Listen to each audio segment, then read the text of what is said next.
Hi, I'm Rachel Lynn. I was fired via text. At a charity gala I spent 6 months planning. He didn't even have the courage to say it to my face. But what he didn't know was that I had already found out what he was hiding. And by the time dessert was served, I wasn't jobless. I was a loaded weapon sitting 2 seats away from his biggest rival. The gala was a spectacle. Bright lights, crystal chandeliers, the smell of too much money and not enough sincerity. I noticed the ice sculpture first, 8 feet tall, shaped like our company's logo, slowly melting over a platter of overpriced shrimp cocktail. That's how I knew the night would be a performance. Expensive, loud, and fake. I stood at the ballroom entrance in 4-inch heels that felt like punishment. My dress was perfect, my smile even more so. 12 years at that company taught me how to look composed no matter what. I held my clutch like a weapon. I didn't feel powerful, but I could pretend. Pretending was part of the job. The room was filled with people who spoke fluent arrogance. Tech investors, legacy donors, executives who cared more about their stock options than the scholarship fund this gala was supposedly funding. Every table had a gold name card, like a wedding for people who couldn't love anything but their own net worth. My table was at the front, a $100,000 sponsorship package meant to distract from the recent layoffs. We called it investing in tomorrow's leaders. In reality, it meant keep the media busy with hashtags and champagne. As I slipped into my seat, the string quartet started playing a Coldplay cover no one asked for. And then I saw him. Daniel Reeves. I didn't expect him. He was already seated, looking every bit the calculated billionaire. Salt and pepper hair, expensive suit, calm posture. He was the CEO of Reeves and Nolan, one of our biggest competitors. He built a logistics empire by keeping his mouth shut and his numbers sharp. We'd spoken before, briefly, nothing memorable. Until tonight. "Ms. Lynn," he said with a polite nod.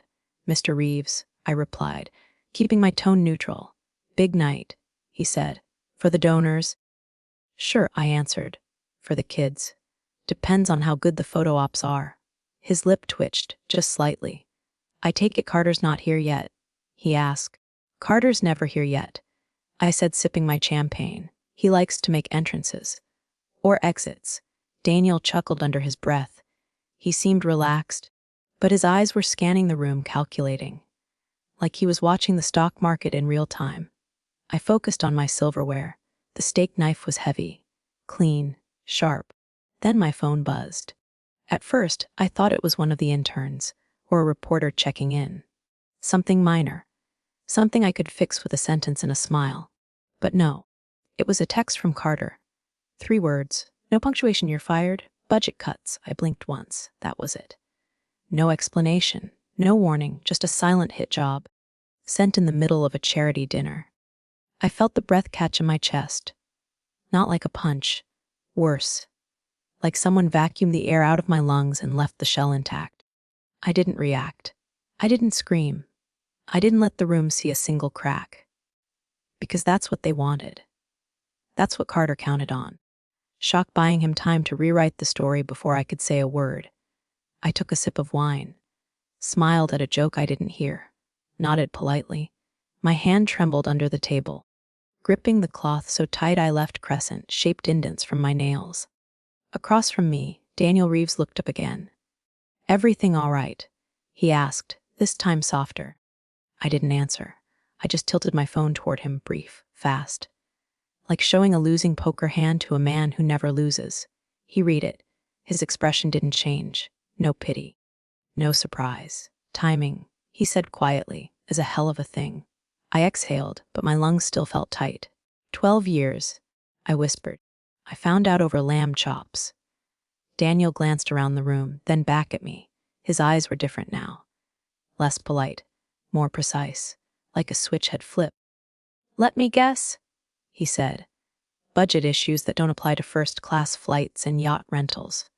I didn't respond. I didn't have to. A silence settled between us.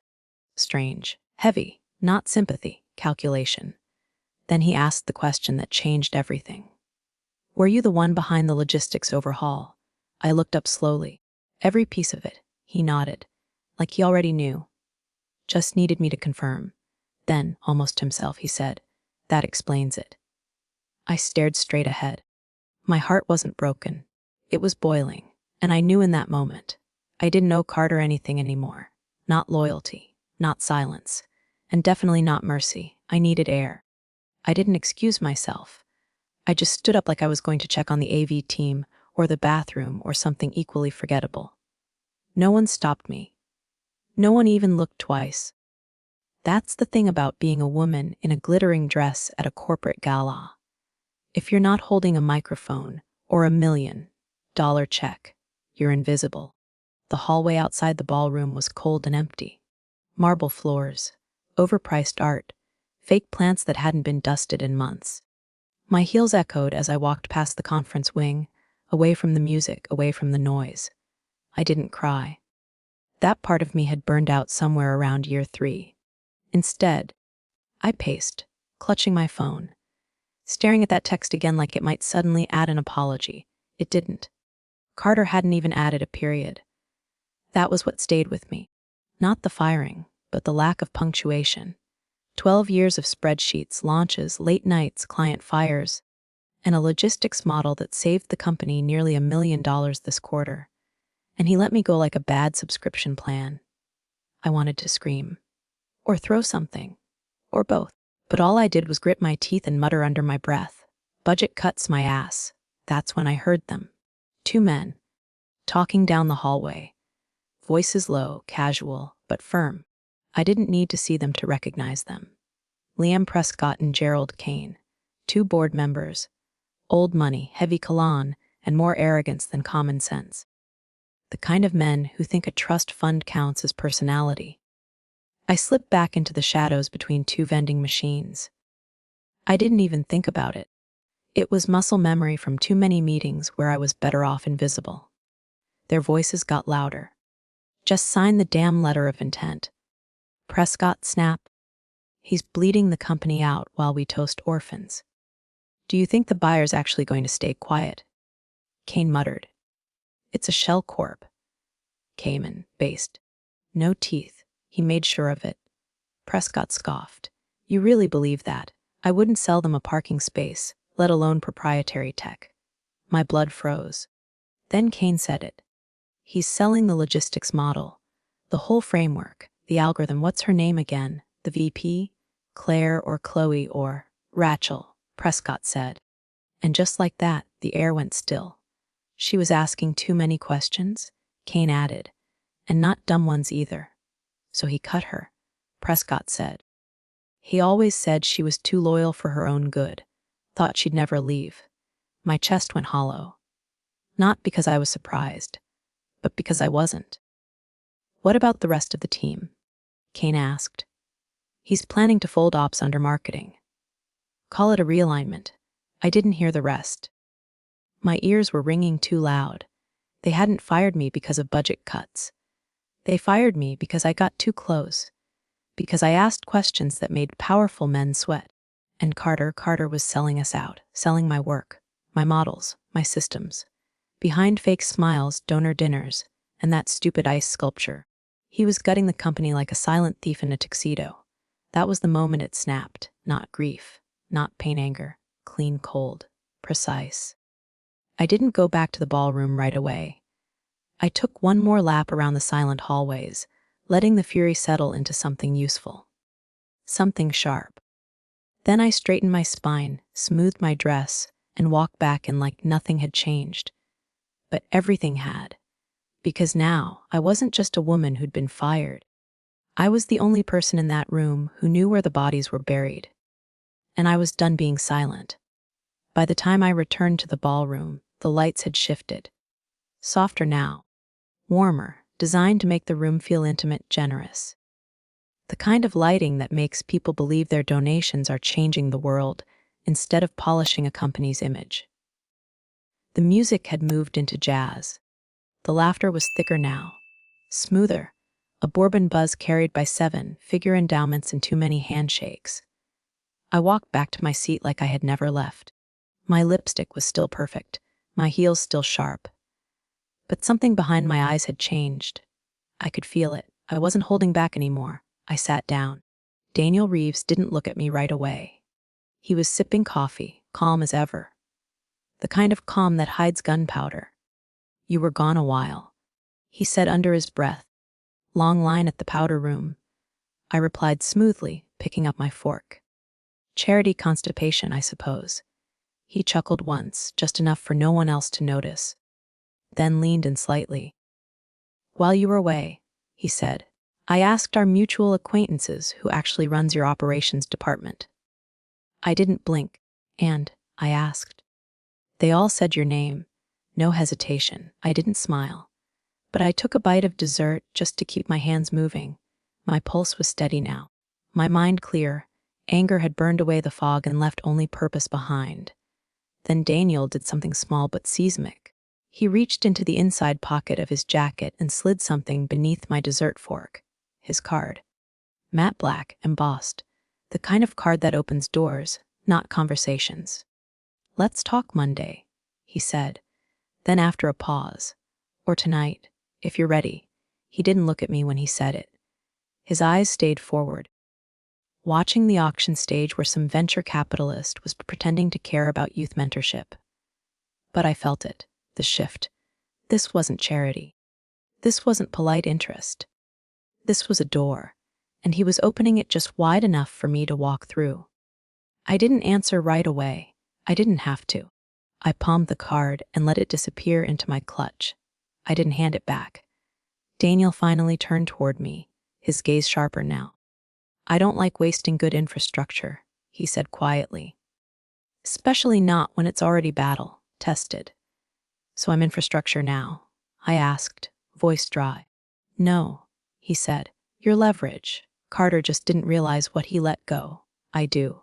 There was no pitch, no PowerPoint, no let me circle back, just facts. Daniel Reeves wasn't offering me a favor. He was offering me a weapon. Myself. I didn't smile. But for the first time in hours, my fingers relaxed. Then the lights in the room dimmed again. Not for drama. For war. The auction was about to begin. And Carter Lang, my former boss, the man who fired me via text, was about to walk into a storm he didn't know I had already started. The room shifted before he even appeared. It was subtle. A quickening of the air. Laughter rising just a little too fast. Heads turning toward the entrance without even realizing they were doing it. And then Carter walked in, hair gelled to perfection. Navy tux tailored within an inch of its life. Smile fixed, eyes scanning the room like a politician entering a campaign dinner. He was flanked by his PR handler and his assistant, both dressed like they were managing a celebrity, not a CEO hemorrhaging trust and credibility. He didn't look at me, not even a flicker. He laughed with someone near the front, kissed a donor's wife on the cheek, flashed a finger gun at a hedge fund manager. He walked like nothing had happened, like he still owned the oxygen in the room. But I saw it. That extra half second it took him to adjust his smile. The tightness in his jaw. The way he glanced toward my table. Just once. Before pretending he hadn't. Daniel didn't turn around either. He stayed focused on the auction program in front of him, pen tapping once rhythmically against his bid card, calm, controlled, like a man measuring the distance between now and impact. The auction began. The first item was a luxury trip to Iceland, sold in under a minute, then a mentorship program, then a safari package.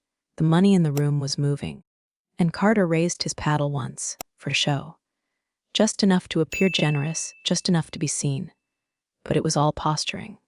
Daniel didn't bid on anything, not until the fifth item, a consulting package, donated by my former employer.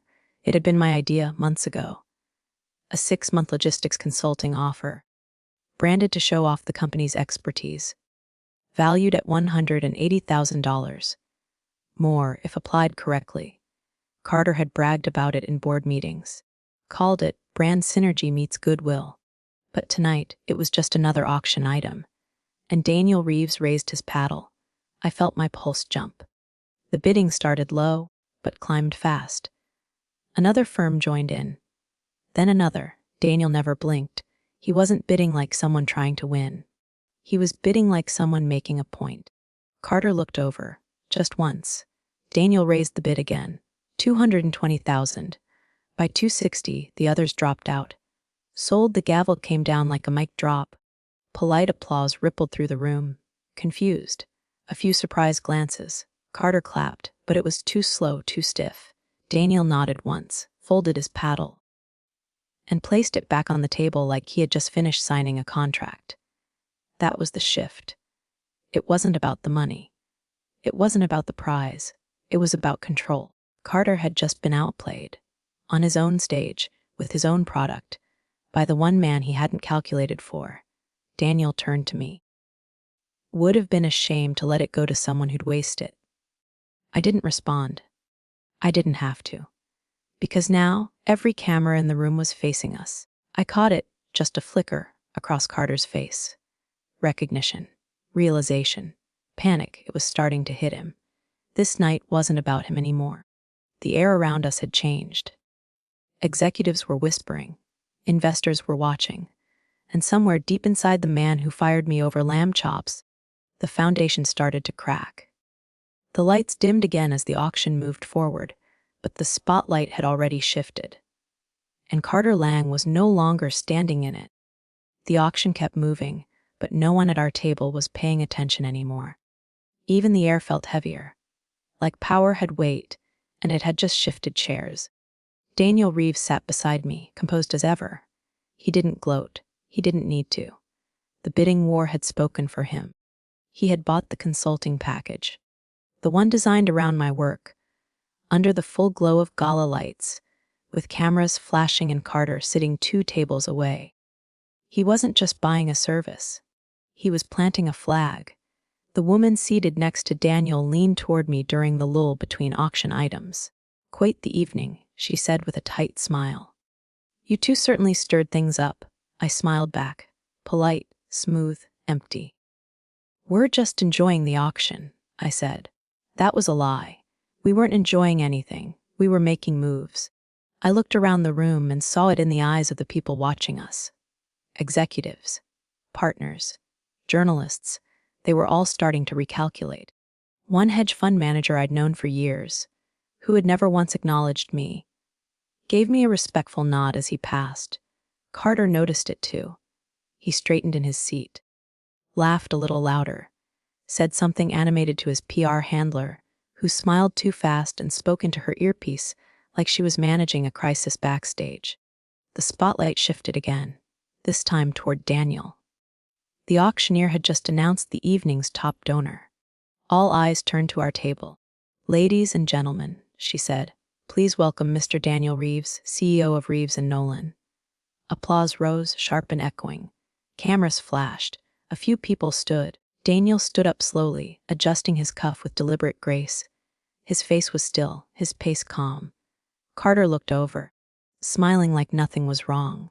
But I saw the tightness in his expression, the grip on his wine glass. His jaw flexed just a little too hard. Daniel stepped onto the stage and took the microphone. "I won't take up much of your evening," he began. "You've already heard from several well-dressed people with very impressive words." A ripple of laughter moved through the room, but I wasn't listening. My ears were ringing again, this time not from fear, from anticipation. Daniel's voice was smooth, measured. "I've had the privilege tonight of contributing to a cause I deeply believe in. Not because it looks good in a press release, but because it reminds us what real investment looks like." Then he paused. His eyes scanned the room, then landed on me. "And speaking of investment," he said, "I'd like to take a moment to recognize someone in this room." The silence hit hard. A kind of pause that made the air go still. "She didn't come here tonight for applause," Daniel continued. "Frankly, I think she expected to be forgotten.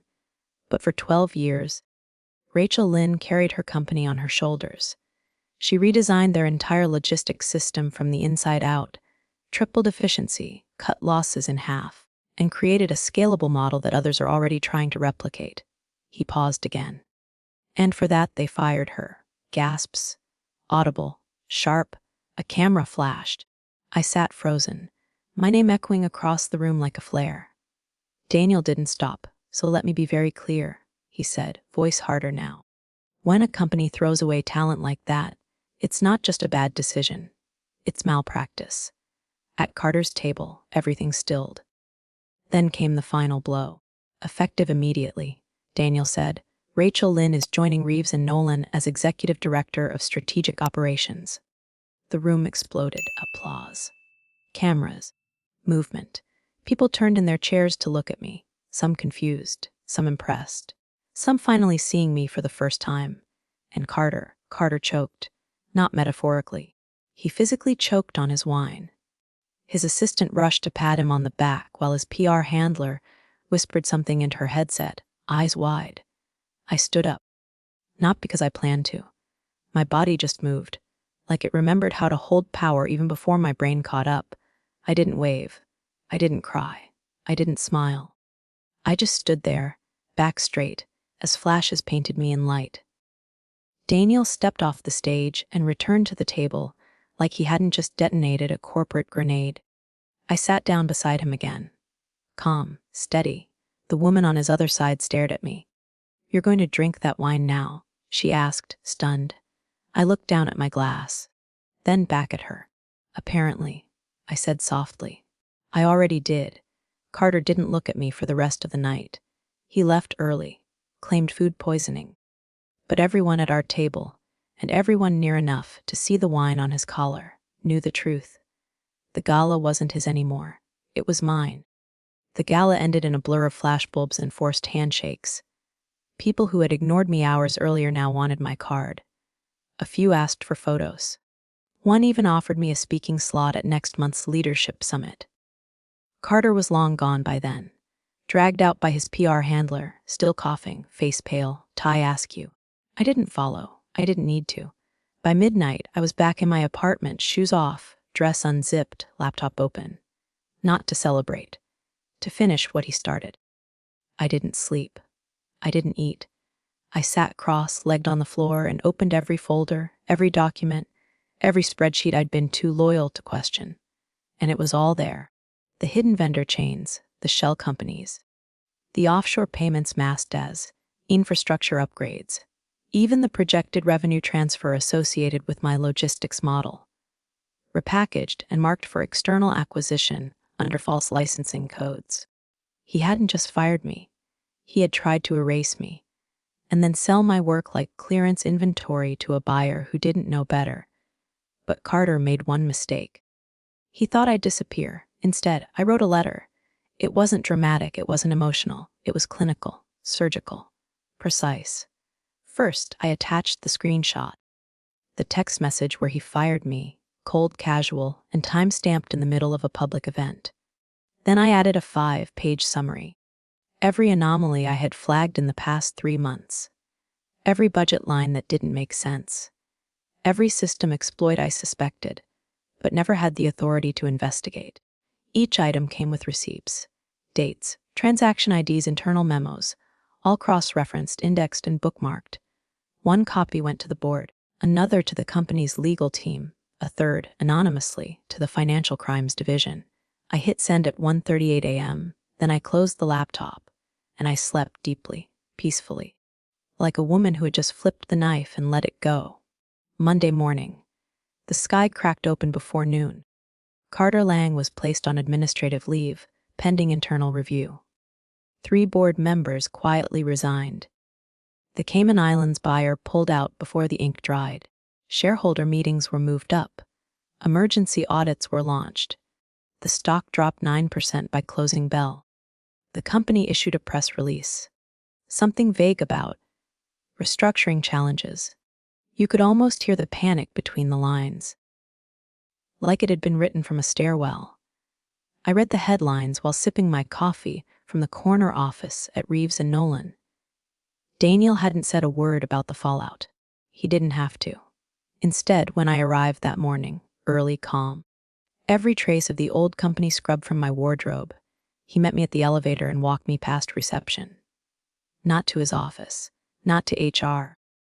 To a new corner suite overlooking the skyline. My name was already on the door. Figured you'd want the east light, he said, as if we were discussing curtain colors. I stepped inside, ran my hand along the polished desk, felt the hum of silence in a room that hadn't belonged to anyone until now. I didn't say thank you. Not yet. That would come later. Right now I was still too full, not with rage. With clarity, I sat down, opened my laptop. There were systems to audit, departments to rebuild, ghosts to outpace. But before all that, I opened one last browser tab, found the article. Tech CEO Carter Lang under investigation for breach of fiduciary duty. Whistleblower source credited. I didn't need to read the comment section. But I did scroll down, just far enough to find the photo, taken at the gala. Me, standing beside Daniel, expression unreadable, mid-breath. Lit in flashes of gold and white. Composed. Steady. I didn't look vindictive. I didn't need to. Because I wasn't just the woman who got fired. I was the one who walked away while the building burned behind her. The first few weeks passed in silence. No press statements from me, no interviews, no up-eats. I didn't need a headline. I was already one. The story traveled fast anyway. Whispers at boardroom tables. Slack messages at rival firms. Texts that started with, "Did you hear what she did?" Every time someone mentioned my name, Carter's stock dropped a little lower. I didn't track it obsessively, but I knew. Because silence is louder when it comes from someone they expect to beg. Daniel never asked me for loyalty. He didn't have to. What we had was built on alignment, not ego. He gave me resources, authority, and one simple instruction. Fix it. So I did. I rebuilt their logistics division from the ground up. Rewired departments, cleaned out legacy systems, cut waste with a scalpel. Every time someone asked, "How did you turn this around so fast?" I smiled and said, "Experience." No one needed to know the rest. On the morning of my third week, I walked into the office just as the sun broke through the east windows.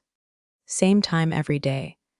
The light hit the glass just right, stretching across the floor and warming the edges of my desk. I paused, breathed in. Not like someone hiding anymore. Not like someone recovering. But like someone in control.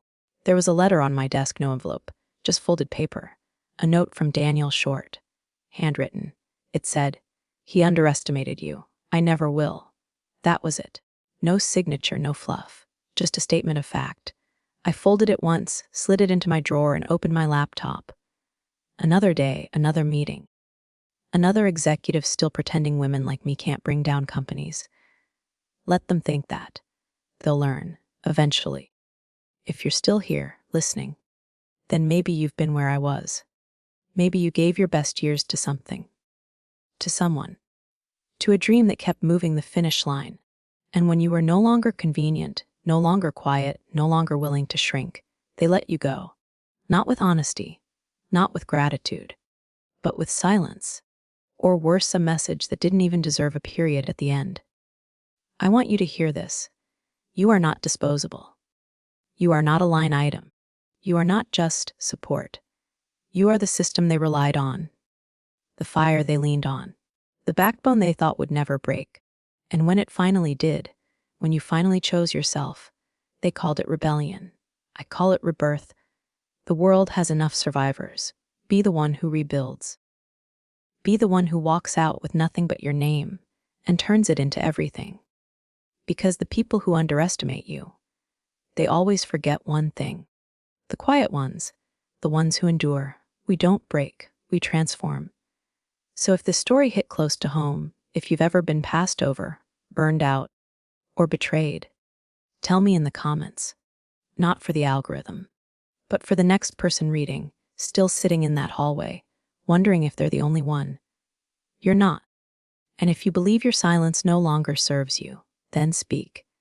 This is Telling Story with Me, where we turn pain into power and endings into new beginnings. Like, share, subscribe, not just for this story, but for yours.